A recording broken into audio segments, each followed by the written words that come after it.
And so as much as I loved climbing and as much as I loved photography and as much as I thought they were beautiful and I had moments of pure joy in them, I also started leveraging them to prove to people around me that I had value, that I mattered. It did become a pursuit of the cult of ego, my own ego. I was drinking my own Kool-Aid. And yet I also knew like, this is all kind of bullshit. A student struggling with this practice once asked the Zen master Shunryu Suzuki to explain Buddhism in the fewest words possible. Suzuki thought for a moment, then he responded, "Everything changes." This is part 2 of my conversation with Cory Richards about his memoir, The Color of Everything. Cory has bipolar disorder, and at different moments in his life, he's been famous, homeless, institutionalized, and an addict. He's also climbed Mount Everest without supplemental oxygen. He won the National Geographic Adventurer of the Year award, and as a photographer, he's traveled the planet shooting and adventuring for National Geographic. Then he decided to start all over as a writer. Healthy, sick, good, bad, rich, poor, famous, homeless, everything changes. A great book is one you can't put down that you miss when it's over. The Color of Everything is such a book, and I highly recommend reading it. This episode is brought to you by the Better Lab. Good sleep is the ultimate amplifier for health, wellness, and performance. Getting good sleep can be hard though, and many people struggle to consistently take the actions that support solid sleep. That's why I co-founded the Better Lab, the app that helps active people like you to mindfully build conscious, science-backed practices to sleep better that stick. It's just what works to help you get great sleep. And you can get started today at thebetterlab.io, and you can find the app live now in the Apple App Store. Check it out, and please send a DM to @hardwaypod to let me know what you think. We're an early stage startup, and I really value all of the feedback I've been getting from you. Thanks for sending it. Keep it coming. Choose the Hard Way is the podcast about how hard things build stronger humans who have more fun. The purpose of this podcast is not for you to try to copy and paste the path of guests like Cory. This podcast is here to hopefully inspire and empower you to fully embrace being the writer of your own story. Your story is a great one. You're the author, and you bring it into being every moment. Thank you for being here, and thank you for listening. You can find Cory at Cory Richards on Instagram, and find the link to pre-order The Color of Everything in the show notes. And you can also find it at HardwayPod on Instagram. One of the reasons I became really interested in the area where my company is focusing is because I think in general, as we have become cyborgs, we're technology augmented beings. We're no longer just humans. Like our memories are augmented by our phone, by the internet, by AI, by all of these things. I also think a second order consequence of that and of tracking and monitoring everything with sensors, which I think can be highly directionally useful. I think that on average, people are far less dialed into how do I actually feel, what's happening inside of my body, and how do I feel in reaction to the things that I'm doing every moment, day to day. And most people want like the magic bullet, like give me the pill, give me the thing, give me the device that's going to like flip the switch. And the reality is, I think real transformation happens when you become attuned to when I do thing X, what's the feeling I have in my body? And then as a consequence of that, how do I feel when I go train today? Or how emotionally present am I with the people who I value the most, or how am I able to think at work, like that type of thing. So I really think that interoception, the ability to sense what's going on inside our body and have somatic awareness, I really think that's the next frontier of high performance. And when I talk to people in sport and special warfare and all these other spaces, like that's the direction shit is moving, man. And I mean, this is such a beautiful jumping off point into sort of one of the central premises of the book. But we're a hack obsessed society, biohacking. How do I optimize performance? And I see this all the time. And in the last section we talked about the men's work that I do, and it really came from my, my dear friend Kenny's. He's been a professional athlete coach. He coaches, executives and things like that. And really what it came back to was people were trying to change one aspect of their lives without looking at the entire ecosystem of it. So you're like trying to be a high performer in one area, but the actions in all the other areas are actually they're not in alignment with that at all, right? So as we start to understand what's happening internally, and then we start to reflect on that as external actions and how they're driving it, that's when we can really start to integrate the ecosystem. But if you're like, yo, man, I want to be the best basketball, and he'd train like basketball players, like NBA players and whatnot, and they're like, I want to be, I want to be at the top of my game. And he's like, great. How many hours a night are you sleeping? And they're like, like 6. And he's like, okay, well, why are you sleeping 6 hours? Well, I was out at the club, and like, he's like, okay, great. What are you doing at the club? And they're like, I don't know. I had, 2, maybe 3 drinks. And you're like, okay, great. When did you get home? Well, 4. You want to be the best you can be? You need to back this way up. We're not even at the layup. Like, great. You've got a great build. You've got like skills. You can't even, let's not even talk about the fucking layup until we're talking about how much sleep you're getting and who you're hanging out with. Right. Like, and that was a huge aha moment for him, where you start talking about the integrated systems of wellness. But the truth is, a lot of people, when we measure stuff and in this augmented culture, we think that, okay, because I understand because I have the information about how I slept, that I'm somehow changing my pattern. No, it's just information, and it's not even good or bad. That's just a value application. All it is a metric, and you can keep track of all the metrics you want in the world. It doesn't make you any more optimized or better. If you're not activating on them, if you're not putting any of that information into motion, it's just, all it is gamified biometrics. That's it. Sorry, that was really that's a diatribe, but like, I feel pretty strongly about this stuff. Yeah. And you were talking about this in relation to, what happened to you as a total human in the process of writing this book. Because part of writing a book is you need to sit down for a long period of time. Right, Cory? Yeah. Yeah. Well, as I started to, geez, I'll start by saying this. The book writing process took about 3 years. And for the beginning of that process, I was still very engaged with athletics, and I was doing a lot of high intensity training, so, like CrossFit style stuff. And then I was getting a lot of exercise. Over time, that waned because my focus shifted into sitting and writing. And so a number of different, very specific things happened, like my mobility went down, my hips tightened up, my blood flow decreases. Then there's a diet component that comes into it. You're just more sedentary. And then when I sold the book to Random House in, I think it was 2022? No, 2023.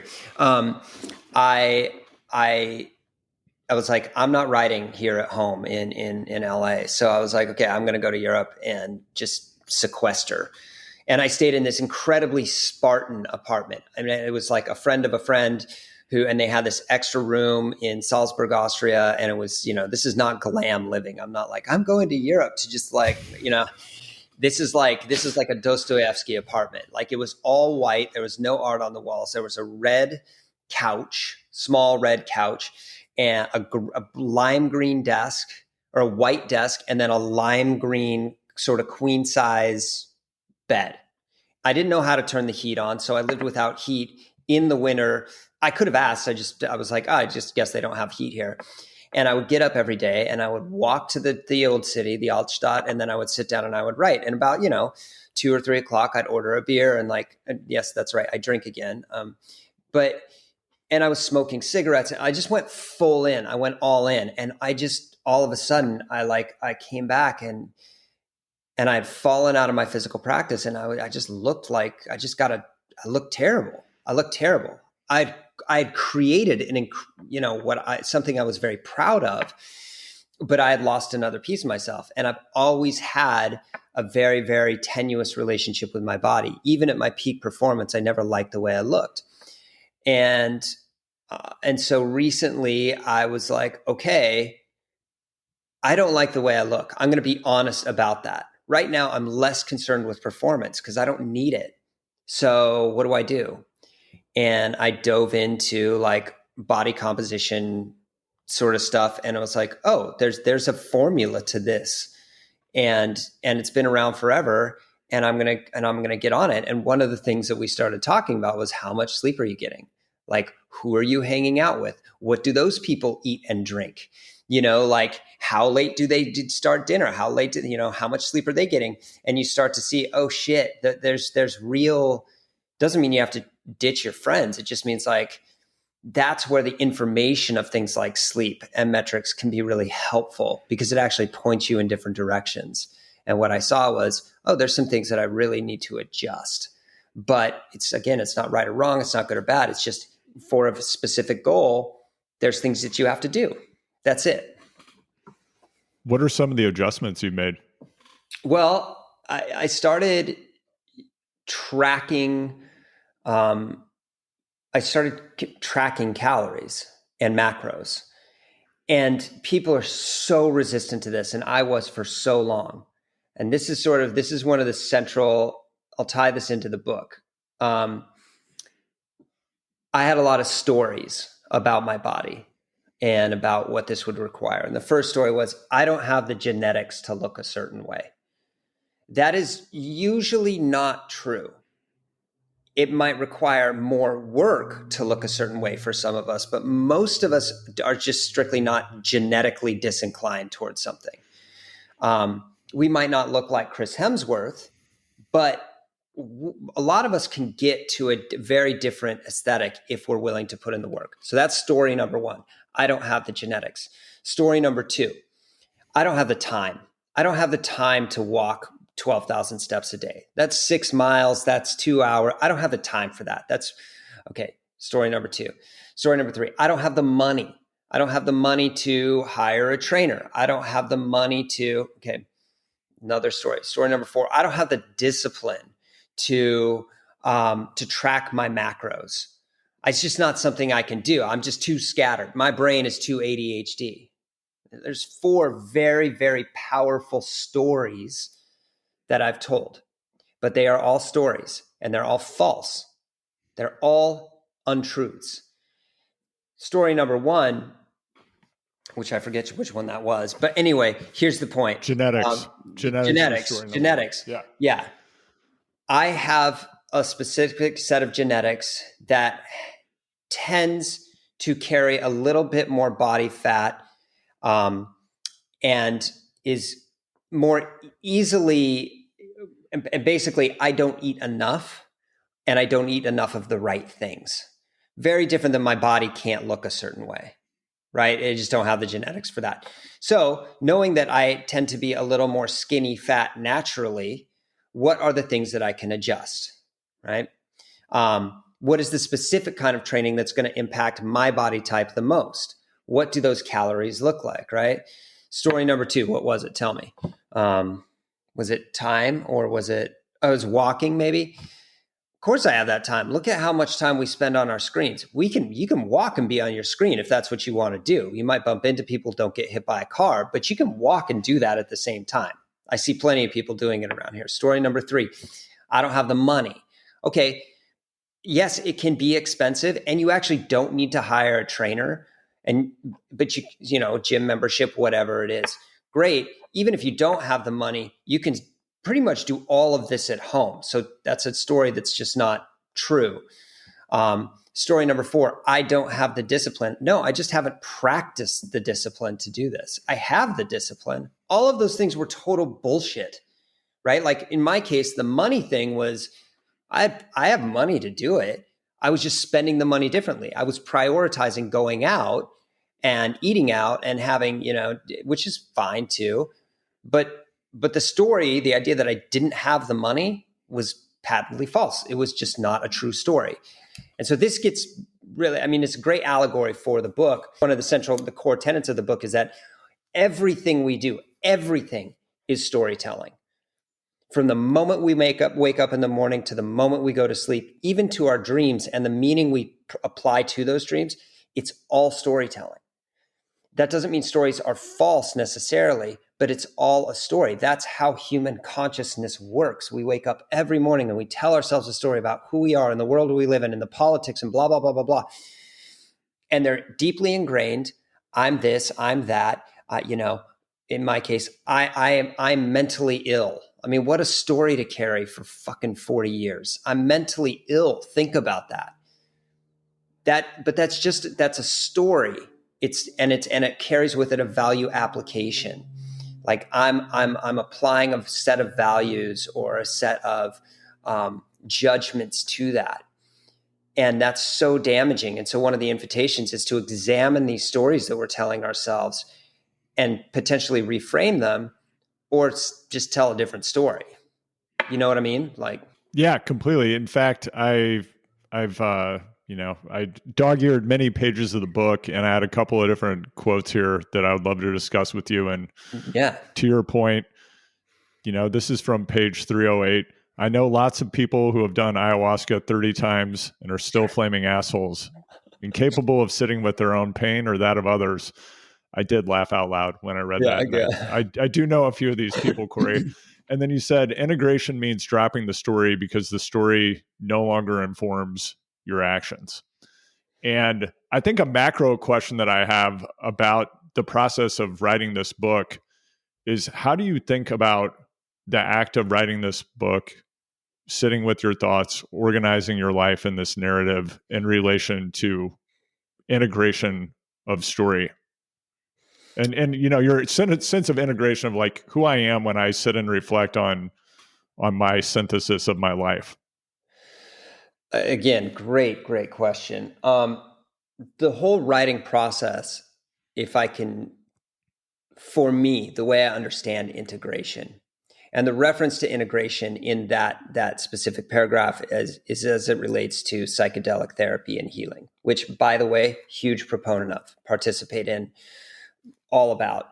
So when I'm referring to integration in that context, it's about taking all of the information that we've learned, that we have around our specific life path, our specific life story, and arranging it in a way that promotes the greatest sense of well-being and healing and forward progress, right? And evolution.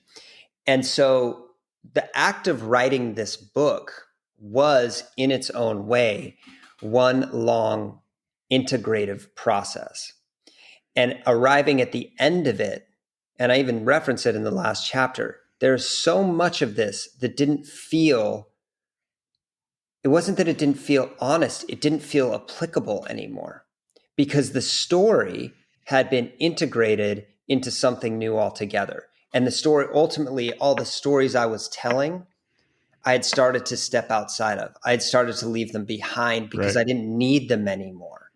I didn't need them to identify, like the story of addiction. And I'm not saying there aren't addicts, by the way, but when we talk about addiction, that is a very, very, very powerful story. When you think about all the stigma that comes along with that. And I identified as an addict for a very long time. And if I'm being honest, in some ways, I thought it made me really special. Look at me, I'm broken. Hey, I've got this story of being an addict. It makes me special. It makes me say, and ultimately, that was one that I was like, am I really that? If you are, by the way, if that story keeps you safe, by all means, stick to that story. I want you to stay safe. For me, it was a question of, is that really true? Or have I had very poor impulse control based in specific beliefs and behaviors around myself and painful emotions that I'm unwilling to sit with? And the latter ended up in that. See the difference? Like, I am this, or Yeah. I have a specific pattern of behavior. One is immovable and the other is malleable, one keeps us captive, one sets us free, because one leaves room for evolution. Again, if you are an addict, if you're the kind of person, or if that's something that you identify with, and you're the kind of person who has a drink on Friday night and by Monday has no home and is sold the house, you don't need to go down this road. This is just an example, right? Part of the thing that, and I've heard Gabor Mate say something similar, but like one of the reasons why I eventually stopped going to AA and doing things like that was because I started to see that I was recycling my trauma, right? And I was staying trapped in the story of my trauma. Now, I think AA is one of the most powerful, beautiful, exceptional, helpful organizations in the world. It has helped countless people. And so all for it.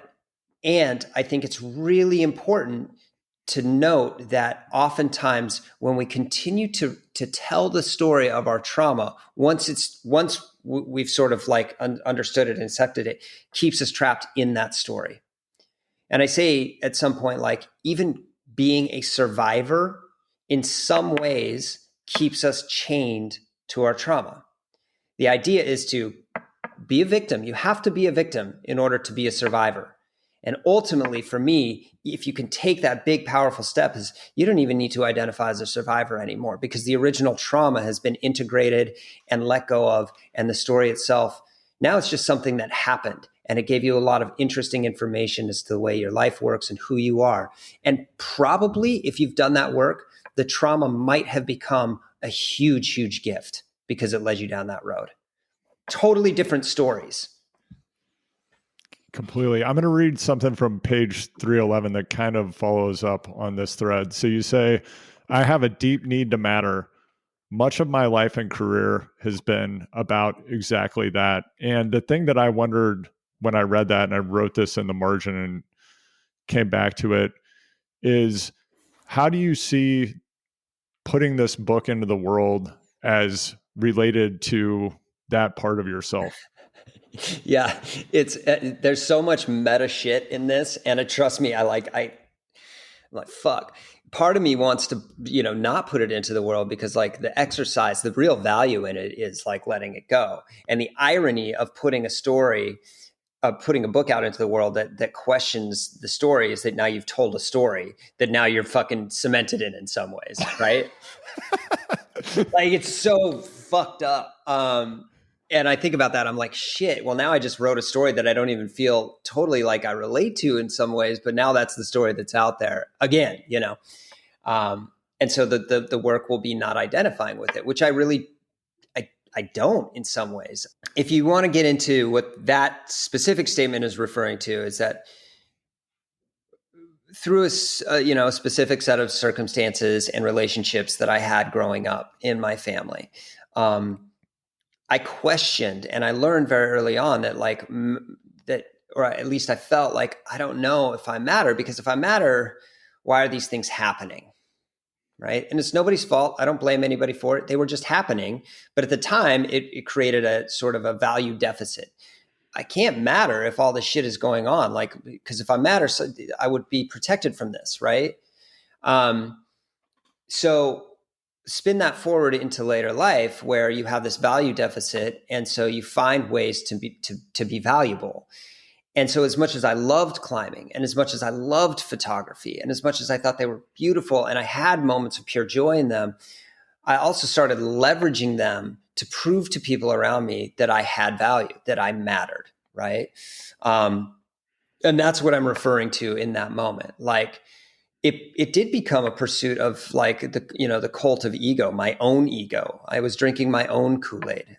And yet I also knew, like, this doesn't, on some core level, I'm like, this is all kind of bullshit. Like, I'm not the best climber in the world. I'm a decent photographer. And yet I'm really leveraging this fame or this, notoriety. I think calling it fame is a little bit much. And then I leveraged it into success. That's not entirely unnatural. It's, that's okay too. Pieces of that are okay. It's when we start to go overboard with it and it becomes sort of a false flag and we get to hide behind it, that it becomes problematic. So a lot of my career was like, as soon as I started getting a little shine to me, like, pooh, lean into the shine, show it off, but then I got to hide more and more behind that, over time. I know that your dad was really into the Stoics. There's of course like a giant cultural conversation around Stoicism, great branch of philosophy. I'm a personal fan. And there's a moment, I don't remember which climb this was on, but there's a moment in the book where you're reading one of Ryan Holiday. Reading one of Ryan Holiday's books, and like you're doing one of the things that I think on its face, almost every human on the planet would be like, this is like one of the most courageous things a human being could do. And you're like in a tent reading a Ryan Holiday book. I just thought that was pretty funny, Cory. Well, I love Stoicism, but I also see, really what I'm a fan of is neo-Stoicism. And I think Stoicism, as it gets presented today, is, and as in its original root, was actually, we know so much more about neuroscience now. Yes, that sort of the highest calling of Stoicism is to be able to observe the emotion and not apply a value system to it. Believe you are not harmed and you will not be harmed, right? That is a beautiful sentiment. It's a wonderful aspiration. And emotions are actually essential to our survival. So when we try to sidestep the emotion, we can't. We actually, our brains don't work that way. That's using the prefrontal cortex. But all of this stuff starts in the amygdala, right? Like that's the emotion processing. The limbic system is how we're using, that's how we're interpreting emotional information around us. So if the amygdala and the limbic system, or specifically if the stress response of emotional processing has not been regulated, your prefrontal cortex, your logic and reason is completely fucking offline. We can't work, from the outside in. It actually comes from the inside out. So we have to integrate our emotional experience and use the information that it's giving us. And only then can we start to examine the stories we're telling about it, right? And that's sort of the basis of cognitive behavioral therapy too, is like, okay, something happens, we feel an emotion. Now let's check the story that drove that emotion. It requires mindfulness, but Stoicism, as it was understood back in the day, and as it sort of gets presented now, is not as simple as, I choose not to be scared. Fuck that. You can't do that. You are scared. Start there. Validate that. Now work out into the story that you're telling yourself about being scared. And so neo-Stoicism incorporates neuroscience and emotional sciences into the broader concepts of Stoicism. Does that make sense? That makes sense. Let's get more meta in this moment. Yeah. When you sat down and the process of, as you describe it in the book, no spoilers, but a bit of a spoiler, you kind of like start writing the book. During the narrative of the book, you began writing the book, or you talk about like, I've started to like write some pages. It's now become this thing that you're reading and so on. And now, here we go. We've got this amazing book, which is a highly impressive work of literature that I greatly enjoyed. When you sat down at the outset, you were at this period of great transition in your life, and you had no way of knowing that it would end up being this thing. And we're doing this several months before the book will be released. We're going to release this interview very proximate to the release of the book. And I have this feeling it's going to be wildly successful. And like, you're going to be talking to Terry Gross and all over the place again. But how did you feel in that moment when you sat down to do this? Did you sit down with confidence, and did you have foreknowledge of what it might become? Was there fear? How did you feel? You want the real story? I'll give you the real story. Yeah, I do. I was bored. I didn't know what to do. I didn't know where I was going. I had no direction. And I honestly, I moved to LA.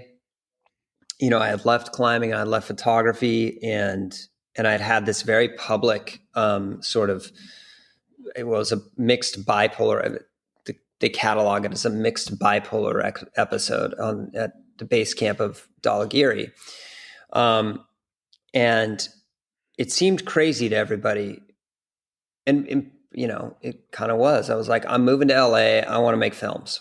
And everybody's like, dude, what the fuck, man? Like we can't keep track of this shit. Even my parents, you know, and no ill will there.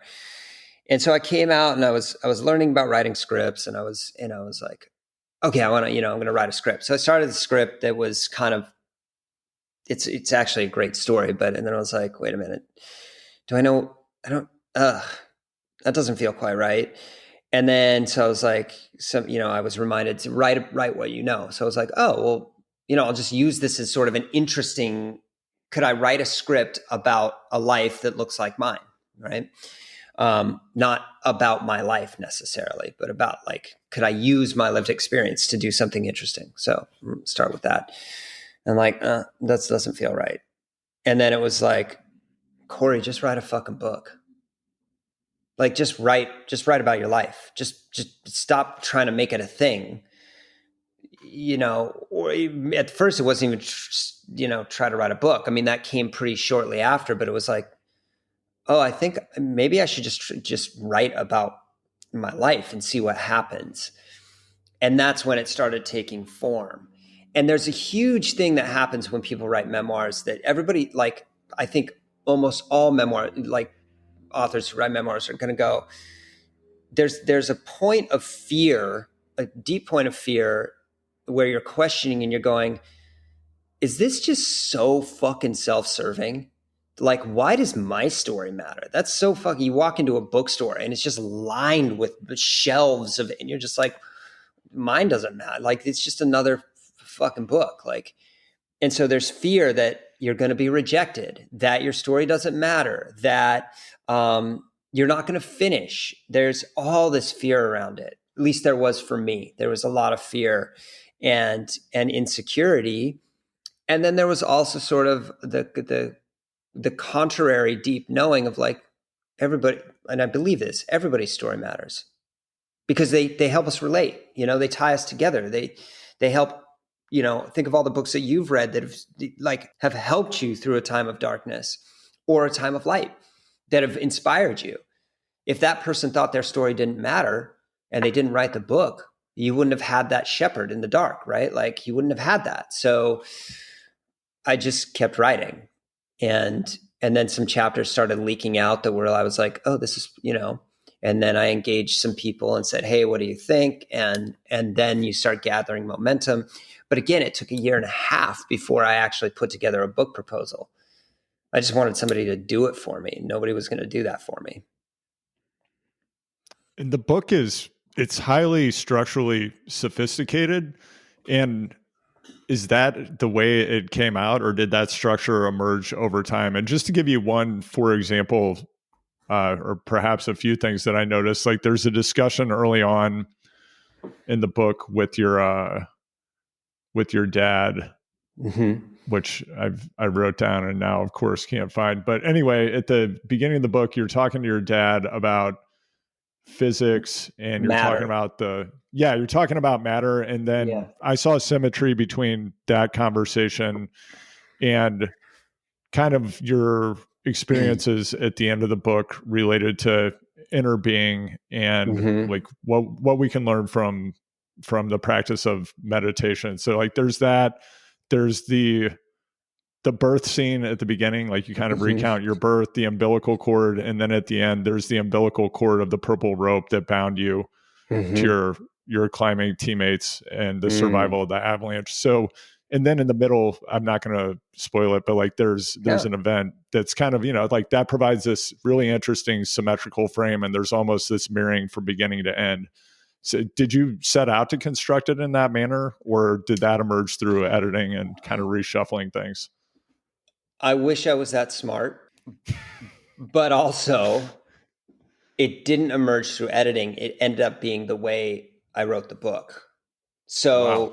Okay. Yeah, it just was the way I wrote it. What I was clear on is that, and as some of the social media that I've been putting out around the release, one of the things I'm doing is like book reports, because I think books are awesome. And what I was very clear on is that like there's and I didn't read this till after the book, but if anybody's interested, it's called Wired for Story by Lisa Crone. I don't know how to say her last name, Crone. It's brilliant. And then I think even more seminal to the way I understand story is Joseph Campbell and, Hero with a Thousand Faces, The Hero's Journey. And specifically, my favorite book of his is The Power of Myth. And I knew that great stories are all structured basically the same, right? And so I have mine divided literally into 3 acts, or part 1, part 2, part 3. You could think of them as 3 acts. And they follow a narrative structure of the basic story that the hero's journey operates on, right? And it's the basic structure of every film we watch. It's formulaic. And it's not because I was trying to achieve a film structure. It's because that's the way our brain understands story best, right? The hero, the protagonist, is called to journey, right? Something happens. And it could be an internal thing, it could be an external thing, right? But something happens and there's an invitation that invites them out. And then they either take the invitation or they don't. And of course, you take the invitation. And that's when you get into, that's the end of Act 1 in any film. Then you get into, like in a film structure, what people have called the fun and games section. And then you start speeding up and you go through life and you like things are clicking. And then there's a halfway point right at the center where something cataclysmic or something marvelous happens. And it changes the trajectory, right? But as soon as that happens, even if it's cataclysmic or marvelous, shit starts to unravel, right? And it gets really, really, really, really hard, really, really, really, really dark until right at the end where you break into that 3rd act or section 3, where everything, it's the dark night of the soul, all is fucked up. And then there's a moment where you're at the protagonist is at their lowest, in which they are forced into reconciliation with the problem that they are trying to solve internally, that they've been trying to do externally through most of the whole story. And then there's a switch and it happens. And the only gift I had was I actually noticed in my life this switch that was happening, where I was like, oh shit, everything's fallen apart. What's happening? So then I started being very aware of like the change that was taking place. A lot of people think like the plot is a story, and this is from Lisa's book. Like the plot is not the story. The story is what happens. Is how the protagonist transforms throughout. That's the story, and the theme is what overwrites that, and the plot are just the things that happen, basically. So anyway, that's a little granular, but I'm obsessed with how we tell stories. And the structural, thank you for that. Like the structural basis of this was both thoughtful and reflexive, because it just made sense to me to write the book that way without thinking about it. That's just how it came out. Did you always know you would start with the scene that opens the book? No, I didn't know. But I'm happy I did. It made sense to do it that way. And I also think I could have ended that scene before I did. I was thinking about that today. I was like, well, what if I left it as more of a cliffhanger? But then it is the way it is. And it's an invitation. And I like that because it sort of lays out the premise for the rest of it. Yeah. I mean, I thought it was a fantastic place to start. Always good to start in the middle of the action. Yeah. We talked a little bit about your physical transformation through the writing process and what happened afterwards.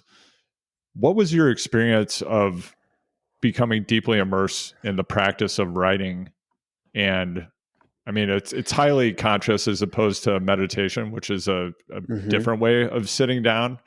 But what have you learned about yourself from being a writer in a more committed way than you've ever been? Again, these stories of, oh, I'm ADHD. I can't focus. It's a story. Actually, I can have laser focus if I set up the framework. And so what I've realized is I need framework.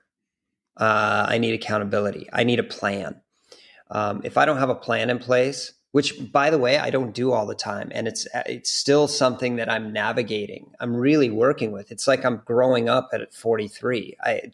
I'm like, oh, fuck, this is what growing up means. But what I realize is there's this story that like, oh, I don't, I can't, I, I could never do that.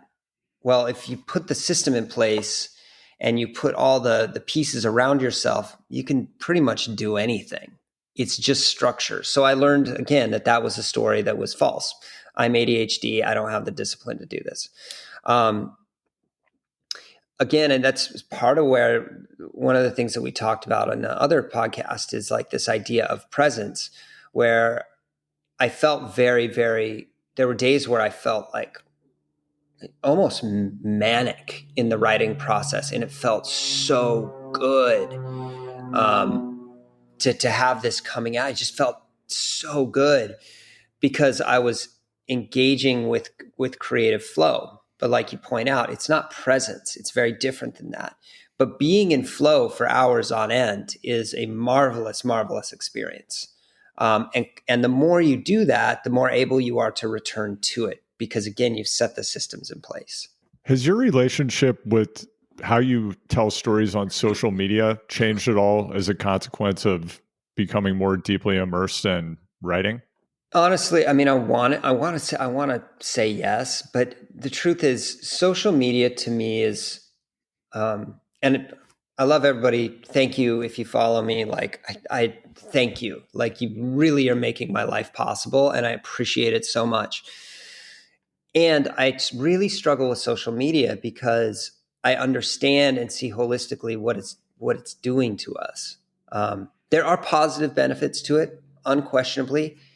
And there's a lot of this mindlessness that's taking place, that's eating our attention, that's taking us outside of the amazing experience of life, and so I have a strained relationship with it. I think it's made me more mindful of what I put on social media rather than just being reactive. Oh, I have to feed the algorithm. I want to talk about more interesting things. Of course, like in this moment, you got to sell the book, and that's part of commerce. And there's, thank God that we have it to be able to do those things. That's just a reality. But like, how do I create content that is, I think, a little bit more meaningful? I think we did that with Everest No Filter, where we were actually trying to do something interesting with the medium. And so approaching it that way, like, okay, this is a fascinating medium. What can I do with it? That becomes a more interesting question. But like, I don't love social media. It's not my favorite thing. Yeah. And you mentioned Everest No Filter, and you write about it in the book. And I think you actually talk about some version of this, but it's like the Heisenberg uncertainty principle, which is once you observe something, you've changed it more or less. Yeah. Right. Yeah. And, so you also mentioned you have another book, and then I imagine there's another book after that you might be working on now that you're not talking about. Do you want to talk about it?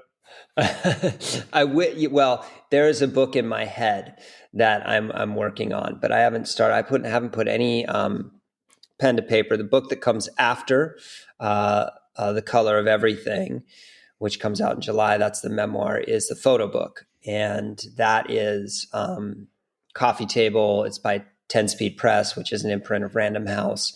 And that's a fun one because it leans into mental health in a fun way. In fact, it organizes my entire career through the lens of the heart and the brain, which I think, it's pretty clever. It's fun anyway. And I'm really excited about that. It's less, it's not a big personal story. But it's my life through photographs, essentially. And the third book is, without saying too much, I think I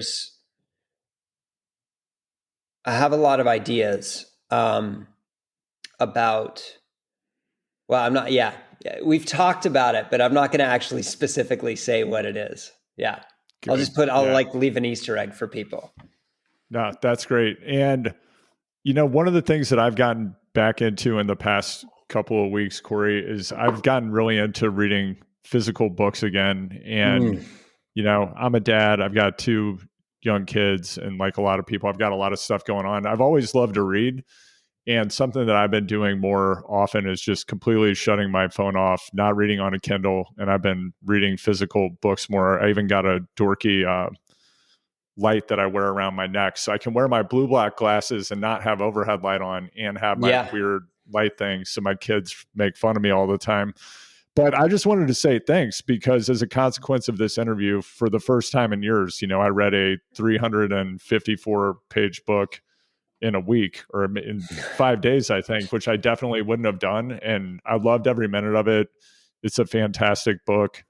I'm really excited to see, where this journey takes you next. And I guess the last thing that I would ask is actually a request, because I know once people read the book, once they listen to this interview, the thing they're going to ask is, can you have Cory Richards and Andre Agassi on for a future episode of Choose the Hard Way? So I don't know if you guys are friends, but this is an open invitation. I know this book's going to totally blow up. You very modestly described yourself as not famous. You're super famous. You're going to become even more famous. And this is an open invitation.